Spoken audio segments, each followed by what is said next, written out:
Hello നമസ്കാരം, ഞാൻ mini. എല്ലാവർക്കും മിനീസ് ലൈഫ് സ്റ്റൈലിലേക്ക് സ്വാഗതം. ഇപ്പം കൊറോണയൊക്കെ ആയിട്ട് ലോക്ക്ഡൗണും ഒക്കെ ആയിട്ട് എല്ലാവരും വീട്ടിലിരിക്കുന്ന സമയമാണ്. ഇപ്പം വീട്ടമ്മയ്ക്കാണെങ്കിൽ ഒട്ടും സമയമില്ലാത്ത സമയം കൂടെ അല്ലേ. ഇപ്പോൾ എല്ലാവരും വീട്ടിലുണ്ടായതുകൊണ്ട് വീട്ടമ്മമാർക്കൊക്കെ നല്ല ജോലിയും ഒക്കെയാണ്. എന്നാലും അവർ വിഷമിക്കേണ്ട കാര്യമൊന്നുമില്ല. എല്ലാവരും കൂടെ ചേർന്ന് നമ്മുടെ വീട്ടിൽ എന്തൊക്കെ നമുക്ക് ചെയ്യാമെന്നുള്ളതാണ് ഇന്നത്തെ ഒരു വർത്തമാനം. എന്നും നമ്മുടെ കൃഷിയും കാര്യങ്ങളൊക്കെ ആണല്ലോ. അപ്പം ഇടയ്ക്കൊക്കെ നമ്മൾ തമ്മിൽ വർത്തമാനമൊക്കെ പറയുന്നത് രസമല്ലേ. അപ്പോൾ നമുക്ക് കുറച്ച് വർത്തമാനമൊക്കെ പറഞ്ഞെങ്ങനെ ഇരിക്കാമെന്ന് കരുതി. അപ്പോൾ എന്താണ് ആ വർത്തമാനം എന്ന് നോക്കാം.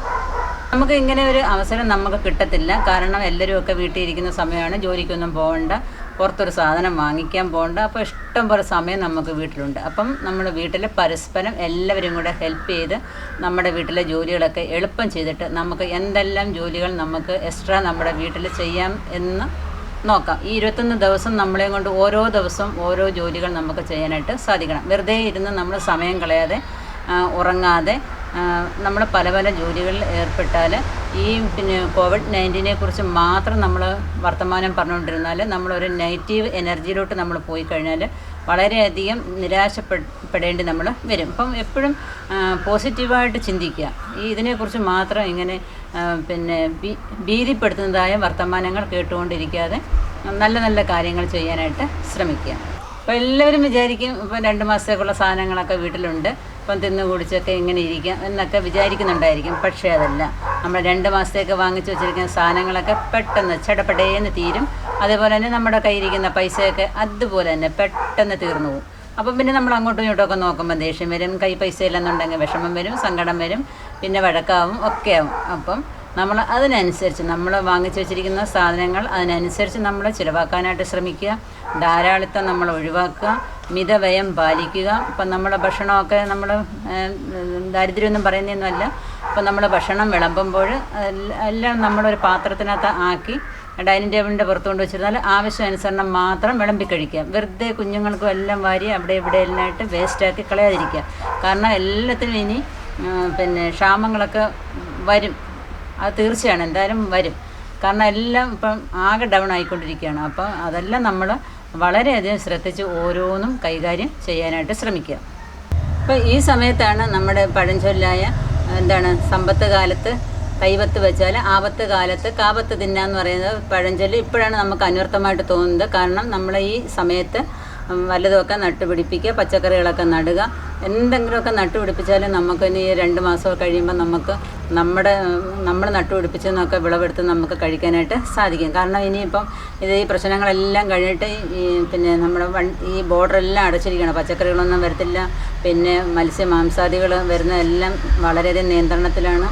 അപ്പോൾ നമ്മൾ തന്നെ നമ്മുടെ പറമ്പിലൊക്കെ ഓരോന്ന് കുഴിച്ചിടാനായിട്ട് ശ്രമിക്കുക. അപ്പോൾ നമ്മുടെ 2 മാസത്തേക്കൊക്കെ അതിൽ കൂടുതലായിട്ട് നമുക്ക് വാങ്ങിച്ച് വെക്കാനായിട്ട് സാധിക്കത്തില്ല അല്ലേ. അപ്പോൾ ഈ 2 മാസം കൊണ്ട് നമുക്ക് എന്തെല്ലാം ചെയ്യാൻ പറ്റും നോക്കണം. നമ്മുടെ പറമ്പിൽ നമുക്ക് വീണതായ സാധനങ്ങളൊക്കെ അത്യാവശ്യം ഒന്നുമില്ലെങ്കിലും ഒരു തോരനോ ഒരു മെഴുക്കുവരട്ടിയൊക്കെ ഉണ്ടാക്കാൻ ഉള്ളതായ സംഗതികളൊക്കെ നമ്മൾ അയ്യത്തെ പിടിപ്പിച്ചെടുക്കാനായിട്ട് ശ്രമിക്കണം. ഞാൻ എല്ലാ വീഡിയോയിലും പറയുന്നതാണ്. ഒരു 4 എല്ലാ വീഡിയോ നോക്കിയാലും നിങ്ങൾക്കറിയാൻ സാധിക്കും. ഒരു 4 പച്ചക്കറി, ഏതെങ്കിലും ഒരു മുളക് അല്ലെങ്കിൽ ഒരു വഴുതന, പച്ചമുളക്, പയർ, വെണ്ടയ്ക്ക, ഏതെങ്കിലും 4 വീതം നമ്മുടെ മുറ്റത്ത് നമ്മൾ നട്ടുപിടിപ്പിച്ചാൽ നമുക്ക് എങ്ങോട്ടും പോകേണ്ടി വരത്തില്ല. ഇപ്പം വളരെ നമുക്ക് ഓടിച്ചെന്ന് നമുക്കൊരു ചീരയാണെങ്കിൽ പോലും നമുക്ക് വെട്ടിയ തോരൻ വയ്ക്കാനോ പരിപ്പിട്ട് കറി വയ്ക്കാനോ ഒക്കെ സാധിക്കും. അതുപോലെ ഒരു പപ്പായ നമ്മൾ കുഴിച്ചിട്ടിരുന്നാൽ നമുക്ക് ഓടിച്ചെന്ന് ഒരു കപ്പയ്ക്ക വെച്ച് നമുക്ക് കറി വയ്ക്കാൻ, തോരൻ വയ്ക്കാൻ, എന്തെല്ലാം ചെയ്യാമെന്നറിയാമോ. അപ്പോൾ തീർച്ചയായിട്ടും നിങ്ങളത് ഓരോന്നും ചെയ്യണം. കുറേ പേര് ചെയ്യുന്നുണ്ട്, എനിക്കറിയാം. അവരെല്ലാം ഇപ്പം കമൻറ്റ് ബോക്സിൽ എഴുതുന്നുണ്ട് അവർക്കെല്ലാം ഇപ്പം പച്ചക്കറികൾ അത്യാവശ്യം വീട്ടിലുണ്ട് എന്നൊക്കെ പറയുന്നുണ്ട്. അതുപോലെ തക്കാളി കൃഷി കുറേ പേര് ചെയ്തിട്ടുണ്ട്. അപ്പോൾ തീർച്ചയായിട്ടും നിങ്ങൾ ഇതേപോലെ ഓരോ പച്ചക്കറി കൃഷികൾ ഓരോ ദിവസവും ഓരോന്ന് നട്ടാൽ മതി. അപ്പം രാവിലെയും വൈകുന്നേരം വീട്ടിലുള്ള എല്ലാവരും കൂടെ ചേർന്നിട്ട് 1 മണിക്കൂർ ഒന്ന് പരിശ്രമിച്ചാൽ നമുക്ക് നമ്മുടെ അത്യാവശ്യമുള്ള സാധനങ്ങളൊക്കെ പിടിപ്പിച്ചെടുക്കാനായിട്ട് സാധിക്കും. അപ്പം നമുക്ക് മറ്റുള്ള സാധനങ്ങളെല്ലാം നമുക്ക് എത്ര നാളത്തേക്ക് വേണമെങ്കിലും സൂക്ഷിച്ച് വെക്കാം അല്ലേ. പച്ചക്കറികളാണെങ്കിൽ നമുക്ക് ഒരാഴ്ച കൂടുതലൊന്നും നമുക്ക് വെച്ചുകൊണ്ടിരിക്കാനായിട്ട് സാധിക്കത്തില്ല. അപ്പം നട്ടുപിടിപ്പിക്കുകയാണെന്നുണ്ടെങ്കിൽ നമുക്ക് ഓടിച്ചെന്ന് ഓരോന്ന് കട്ട് ചെയ്ത് കൊണ്ടുവന്നിട്ട് നമുക്ക് അങ്ങ് കറി വെച്ചാൽ മാത്രം മതി. ഇപ്പം നമുക്ക് സൂക്ഷിച്ച് വെക്കാനും കടകളിൽ വന്നെങ്കിൽ മാത്രമേ നമുക്ക് മേടിക്കാൻ പറ്റത്തുള്ളൂ.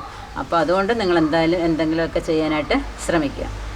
അപ്പം വീട്ടിലുള്ള എല്ലാവരും കൂടെ ചേർന്നിട്ട് പച്ചക്കറി കൃഷി, അതേപോലെ നമ്മുടെ വീട് ശുചിയാക്കുക, പരിസരം വൃത്തിയാക്കുക, തുണി കഴുകൽ, മാറാല അടിക്കൽ, എല്ലാവരും കൂടെ ചേർന്ന് ചെയ്യുമ്പോൾ അതായിരിക്കും ഏറ്റവും നല്ലത്. ഇപ്പം നമുക്ക് ഈ സമയത്ത് എല്ലാവർക്കും കൂടെ ഒത്തൊരുമിച്ച് ചെയ്യാനായിട്ട് സാധിക്കും.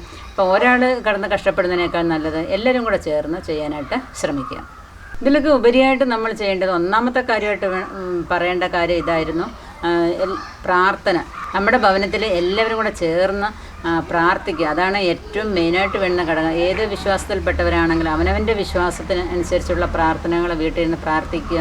അതുപോലെ പുസ്തകങ്ങളൊക്കെ ഉണ്ട്, ബൈബിള്, ഖുറാന്, അതുപോലെ ഗീത, ഭഗവത്ഗീത, രാമായണം, ഇതൊക്കെ വായിക്കാൻ പറ്റിയ സമയമാണ്. ഇനി ഇത്രയും സമയമൊന്നും നമുക്ക് കിട്ടിയെന്ന് വരത്തില്ല. അതുകൊണ്ട് ഈ നല്ല നല്ല പുസ്തകങ്ങളൊക്കെ വായിക്കാനായിട്ട് ശ്രമിക്കുക. അപ്പോൾ എല്ലാവരും നല്ല ശുചിയായിട്ടിരിക്കുക, എപ്പോഴും നല്ല വൃത്തിയായിട്ട് നമ്മുടെ കൈകളൊക്കെ കഴുകി, അതിൻ്റെ മുഖമൊക്കെ കഴുകി എപ്പോഴും നല്ല വൃത്തിയായിട്ടിരിക്കാനായിട്ട് ശ്രമിക്കുക. പുറത്തൊക്കെ പോകുന്നവരാണെങ്കിൽ തന്നെയും കടകളിലൊക്കെ അത്യാവശ്യം ആരെങ്കിലും പോകണമല്ലോ. അപ്പോൾ അവർ പോകുന്നവർ മാസ്കൊക്കെ ഉപയോഗിക്കുക, വന്നതിന് ശേഷം നല്ലതുപോലെ ഹാൻഡ് വാഷൊക്കെ ഉപയോഗിച്ച് കഴുകുക, പിന്നെ കുളിക്കുക, ഒക്കെ അത്യന്താപേക്ഷിതമായ കാര്യമാണ്. പിന്നെ അതുപോലെ തന്നെ വയസ്സെന്നവരെയും കുഞ്ഞുങ്ങളെയും നല്ലതുപോലെ ശ്രദ്ധിക്കേണ്ട സമയമാണ്. കാരണം അവർക്ക് പ്രതിരോധ ശക്തി വളരെ കുറവായിരിക്കും. അപ്പം ആവശ്യമായ കെയർ അവർക്ക് കൊടുക്കേണ്ടത് അത്യന്താപേക്ഷിതമായ ഒരു ഘടകം തന്നെയാണ്. അപ്പം നമുക്ക് കിട്ടിയിരിക്കുന്നത് ഈ സമയം എന്ന് പറയുന്നത് വളരെ വിലപ്പെട്ടതാണ്. കാരണം ഇതേപോലെ നമുക്ക് സമയം കിട്ടത്തില്ല എന്ന് ഞാൻ പറഞ്ഞല്ലോ. അപ്പോൾ രാവിലെ എഴുന്നേറ്റ് 5 മണിക്കൊക്കെ പിന്നെ തയ്യാറായി പ്രഭാതകൃത്യങ്ങളൊക്കെ ചെയ്തിട്ട് ജോലിക്ക് പോകുന്നവരൊക്കെ ഉണ്ട്. അപ്പോൾ അവരൊക്കെ വിചാരിക്കും എന്തിനാണ് ഇനിയിപ്പം രാവിലെ എഴുന്നേൽക്കുന്നത്, ഒരു 9 മണി വരെയൊക്കെ കിടന്നുറങ്ങിയിട്ട് ബ്രഷ് ചെയ്ത് 10 മണിയൊക്കെ ആകുമ്പോഴത്തേക്ക് ബ്രേക്ക്ഫാസ്റ്റൊക്കെ കിട്ടുകയുള്ളൂ അല്ലേ. അപ്പം പിന്നെ എല്ലാം പയ്യെ ചെയ്യാമെന്ന് പറഞ്ഞാൽ ഒരു നിസ്സാരമായിട്ട് നമ്മൾ കിടന്ന് നമ്മുടെ സമയത്തെ വെറുതെ കളയാതെ എന്തെല്ലാം കാര്യങ്ങൾ നമുക്ക് ഈ സമയത്ത് ചെയ്യാൻ പറ്റുമെന്നാണ് നമ്മൾ ഓരോ ദിവസത്തെക്കുറിച്ചും ചിന്തിക്കേണ്ടത്. ഇപ്പം നടക്കാൻ പോകുന്നവർക്ക് തന്നെയാണെങ്കിൽ ഇപ്പം റോഡിലൂടെയൊക്കെ നടക്കാൻ പറ്റത്തില്ല എന്നൊക്കെ അറിയാം. എന്നാലും നമ്മുടെ വീടിന് ചുറ്റുമൊക്കെ കുറച്ചൊക്കെ നടക്കുക. പിന്നെ അതുപോലെ വീടിൻ്റെ ടെറസിലൊക്കെ പോയിട്ട് എക്സസൈസ് ചെയ്യേണ്ടവർക്കൊക്കെ എക്സസൈസ് ചെയ്യാം. ഇതൊന്നും അല്ലാന്നുണ്ടെങ്കിൽ പച്ചക്കറി കൃഷി ചെയ്യേണ്ടവർക്ക് പച്ചക്കറി കൃഷി ചെയ്യാം. അങ്ങനെ എന്ത് വേണമെങ്കിലും ചെയ്യാൻ പറ്റിയ ഒരു സമയമാണ് ഇത്. ഈ സമയമൊക്കെ അതുകൊണ്ട് നല്ല തക്കത്തിൽ ഉപയോഗിച്ചോളുക കേട്ടോ.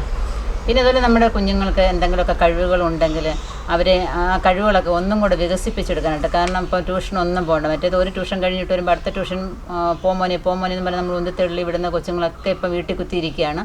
അപ്പോൾ അവർക്കൊക്കെ അവരുടെ കലാവാസനകളൊക്കെ ഒന്ന് വികസിപ്പിച്ചെടുക്കാനായിട്ട് പറ്റിയ സമയമാണ്. ഇപ്പം എന്തെല്ലാം കലാവാസനകളുണ്ടല്ലേ. ഇപ്പം ഡാൻസ് പഠിക്കുന്ന കൊച്ചുങ്ങൾക്കാണെങ്കിലും വീട്ടിൽ ഇരുന്ന് അവർക്കത് പ്രാക്ടീസ് ചെയ്യാം. വരയ്ക്കുന്ന കുഞ്ഞുങ്ങൾക്കാണെങ്കിൽ വരയ്ക്കാം. അതുതന്നെ ബോട്ടിൽ ഒക്കെ ആർട്ട് വർക്കൊക്കെ ചെയ്യാനുണ്ട്. ഇപ്പോൾ എൻ്റെ മെറിനൊക്കെ ആണെങ്കിൽ വീട്ടിൽ ഇരുന്നിപ്പം ബോട്ടിൽ വർക്കുകൾ, പെയിൻറ്റിങ്, ക്രാഫ്റ്റ് വർക്കുകളൊക്കെ ചെയ്യുന്നുണ്ട്. അപ്പോൾ അവർക്ക് ഇഷ്ടം പോലെ സമയം കിട്ടുന്നുണ്ട്. അപ്പോൾ എല്ലാ കുഞ്ഞുങ്ങളും ഇതേപോലെ വീട്ടിലിരുന്ന് ഇങ്ങനെയുള്ള കാര്യങ്ങളൊക്കെ ചെയ്യാനായിട്ട് ശ്രമിക്കുക. ഇപ്പം നമ്മുടെ വീട്ടിൽ പല അസുഖങ്ങളുള്ളവരൊക്കെ കാണുമായിരിക്കും അല്ലേ. അവർക്കൊക്കെ നമ്മൾ സമയത്ത് ഭക്ഷണം കൊടുക്കാനായിട്ട് ശ്രമിക്കണം. ഷുഗർ, കൊളസ്ട്രോൾ, ഹാർട്ടിൻ്റെ പ്രശ്നമുള്ളവർ, കിഡ്നിയുടെ പ്രശ്നമുള്ളവർ, പല ഇങ്ങനെ അസുഖങ്ങളുള്ളവരൊക്കെ ഉണ്ടായിരിക്കും. അപ്പം നമ്മൾ രാവിലെയൊക്കെ ചോറും കൊടുത്തവരെയും വിട്ടാൽ അവരുടെ കാര്യം നോക്കിക്കൊള്ളുമായിരുന്നു. ഇപ്പം നമ്മുടെ വീട്ടിൽ തന്നെ ഉള്ളതുകൊണ്ട് ചിലപ്പോൾ സമയങ്ങളൊക്കെ അങ്ങോട്ടും ഇങ്ങോട്ടും ഒക്കെ പോയെന്നിരിക്കും. അതുകൊണ്ട് അവരുടെ ഭക്ഷണ കാര്യങ്ങൾ നമ്മൾ കൂടുതൽ ശ്രദ്ധ കാണിക്കുക. അപ്പോൾ സമയത്ത് അവർക്ക് ഭക്ഷണം കൊടുക്കാനായിട്ട് വളരെയധികം കെയർ കാണിക്കണം. ഇപ്പം പേരൻസും കുഞ്ഞുങ്ങളും എല്ലാവരും കൂടെ ഒത്തൊരുമിച്ച് വീട്ടിലിരിക്കുന്ന സമയത്ത് അപ്പം നല്ല നല്ല കാര്യങ്ങൾ നമ്മൾ സംസാരിക്കാനായിട്ട് ശ്രമിക്കുക. അപ്പം പിന്നെ 4 പേരുണ്ടെങ്കിൽ 4 പേരും ഓരോ മൊബൈലും എടുത്തുകൊണ്ട് ഓരോ സ്ഥലത്ത് പോയിരുന്ന് ഇങ്ങനെ മാന്തിക്കൊണ്ടിരിക്കാതെ അപ്പോൾ ഒത്തൊരുമിച്ചിരുന്ന് എന്തെങ്കിലുമൊക്കെ കളി കളിക്കാനോ വായിക്കാനോ പഠിക്കാനോ എന്തെങ്കിലുമൊക്കെ ഉണ്ടെങ്കിൽ ന്യൂസ് പേപ്പർ വായിക്കുക, തമ്മിൽ അങ്ങോട്ടും ഇങ്ങോട്ടും അതൊക്കെ പറഞ്ഞ് മനസ്സിലാക്കുക, അന്നന്ന് കിട്ടുന്ന കാര്യങ്ങളൊക്കെ പരസ്പരം ചർച്ച ചെയ്യുക. അങ്ങനെയൊക്കെ ചെയ്യുമ്പോൾ നമുക്ക് സമയത്തെക്കുറിച്ച് ഈ സമയം ബോറടിക്കാതെ നമുക്ക് ഓരോ ദിവസവും തള്ളി നീക്കാനായിട്ട് സാധിക്കും. അപ്പോൾ ഞങ്ങളുടെ വീട്ടിലാണെങ്കിൽ എല്ലാവരും ഞങ്ങൾ 4 പേരും ഒത്തൊരുമിച്ച് ഏറെക്കുറെ പണികളൊക്കെ ചെയ്യുന്നുണ്ട് കേട്ടോ. പച്ചക്കറി കൃഷികളാണെങ്കിലും ചെടി നനയ്ക്കുന്ന കാര്യത്തിലാണെങ്കിലും എല്ലാത്തിലും പിന്നെ കോഴിക്കൂട് ആക്കുന്നതിലും ഞങ്ങളുടെ ബ്രൂണോയും അതുപോലെ ചിന്നുവിനെയും മിന്നുവിനെയൊക്കെ കുളിപ്പിക്കുന്ന കാര്യത്തിൽ എല്ലാവരും ഒത്തൊരുമിച്ച് എല്ലാ പണികളും ചെയ്യുന്നുണ്ട്. വളരെയധികം ഹാപ്പിയാണ്.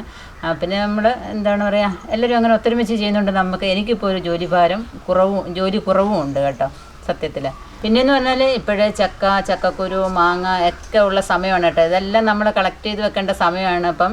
കാരണം ഇതിനൊക്കെ ക്ഷാമം ഒക്കെ ഉണ്ടാകുന്ന ഒരു സമയമാണ്. കാരണം ഇനി 5 രൂപയ്ക്കും 10 രൂപയ്ക്കും ഒന്നും ചക്ക വെറുതെ കളയാതെ എന്തുകൊണ്ടെന്നറിയാമോ, ചക്ക ഉണക്കിയൊക്കെ വെക്കണം. അതുപോലെ ചക്കക്കുരു സൂക്ഷിച്ച് വെക്കണം. ചക്ക ഉണക്കി വെക്കുന്നതിൻ്റെ വീഡിയോ ഇട്ടിട്ടുണ്ട്, ചക്കക്കുരു സൂക്ഷിച്ച് വെക്കുന്നതിൻ്റെ വീഡിയോ ഇട്ടിട്ടുണ്ട്.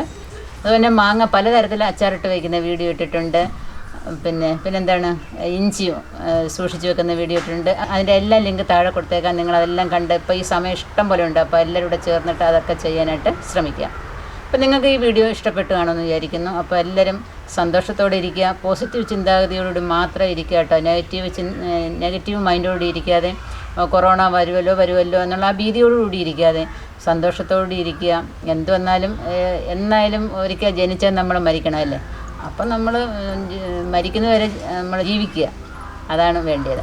ധൈര്യത്തോടെ മുന്നോട്ട് പോവുക, കൃഷിയൊക്കെ ചെയ്യുക, നമ്മളെ കൊണ്ടാവുന്ന പണികളൊക്കെ നമ്മൾ ചെയ്യുക, സന്തോഷത്തോടെ ഇരിക്കുക, ഹാപ്പി ആയിട്ടിരിക്കുക. നന്ദി, നമസ്കാരം.